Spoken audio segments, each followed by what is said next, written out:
है कि श्राद्ध पक्ष में मतलब अलग अलग मेल से अलग अलग क्वेश्चंस आए, तो मैंने सोचा आप सभी ये चीज़ें सुने और समझने का प्रयास करें कि क्वेश्चन ये था कि श्राद्ध पक्ष कृष्ण पक्ष में ही क्यों आता है, वो भी आश्विन कृष्ण पक्ष में।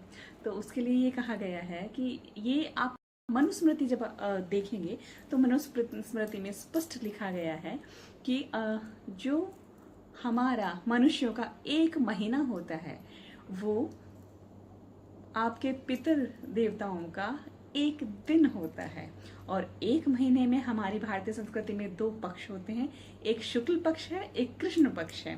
तो भाद्रपद का जो अंतिम दिन पूर्णिमा होता है, तो पूर्णिमा से श्राद्ध पक्ष शुरू होता है, जो कि हमारा 7 सितंबर को आज अब 2025 में चल रहा है। श्राद्ध पक्ष का प्रथम दिन रहा पूर्णिमा का श्राद्ध। और फिर आश्विन के कृष्ण पक्ष के जो 15 दिन रहेंगे अमावस्या तक, वो भी पितरों के निमित्त पितृकर्म करने के लिए 15 दिन वो हैं, एक पूर्णिमा का, तो इसको मिलाकर 16 पक्ष हुए हैं।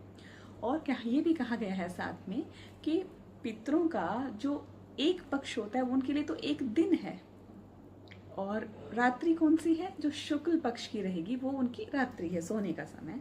और जब दिन की अवस्था है, जागृत अवस्था है, वो रहेगी भाद्रपद कृष्ण पक्ष, अमावस्या तक की तिथि। तो पितरों के निमित्त जो ये स्पेसिफिक टाइम पीरियड बनाया गया है, और हर साल इन दिनों में पितरों के निमित्त पुण्य कर्म किए जाते हैं, पूजा आराधना की जाती है, उनका तर्पण किया जाता है, उन्हें संतुष्ट किया जाता है।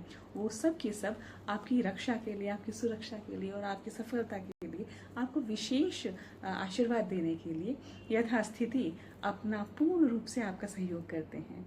और इसीलिए बहुत अधिक ऐसे परिवार भी हैं जो पितरों के लिए पितरों की जोत करते हैं, और वे सुबह भोजन और रात्रि के टाइम पितरों की जोत करना वे करते हुए अपने जीवन को सहर्ष प्रगति पथ पर चलते हुए, साथ ही यदि कोई विघ्न बाधाएं आती हैं, क्योंकि पूर्णतः पूर्ण तो कोई भी नहीं है ना, और जीवन सुख दुख का ही संयोग है।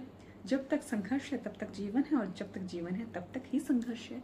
तो जब जीवन में उतार और चढ़ाव का जब समय होता है, तब आपके द्वारा किए गए ईश्वर के प्रति कृत्य, सत्कर्म, न्यायिक मनोविचारधारा और सत्यवादी कार्य आपके, और आपकी देव अर्चना, कुल देवताओं की अर्चना का, कुल देवताओं का, पितरों का स्मरण, ध्यान और उनके निमित्त किया गया कार्य आपके लिए, आपकी रक्षा के लिए स्वयं उपस्थित होता है। आपको बिल्कुल भी घबराने की जरूरत नहीं होती है। इसीलिए श्राद्ध पक्ष का, पितृ पक्ष का हमारे जीवन में बहुत बड़ा महत्व है। और हम तो भारतीय संस्कृति के ऐसे सरोकार रखते हैं, और इस पुण्य भूमि भारतवर्ष में हमारा जन्म हुआ है, तो इसे आप गौरवान्वित होकर महसूस करें।